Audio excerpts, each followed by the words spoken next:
দাঁড়া দাঁড়া দাঁড়া বস্তু পা দেওয়া যাবে তো, এটা এখানে দিতে লাগবে। আবার চাকায় দিয়ে দিচ্ছে। এই বেটু চাকা দিবে না, ও ভালো হয়ে গেছে বেটু, গাড়ি চাকা কান্দে আছে, চাকাটা কান্দে আছে। কত দূরে যাবেন তো?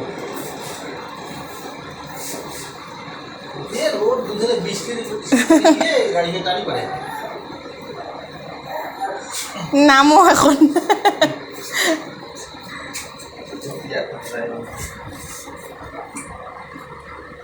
পিছনে ঠেলবে কিন্তু, পড়বে দেখবা।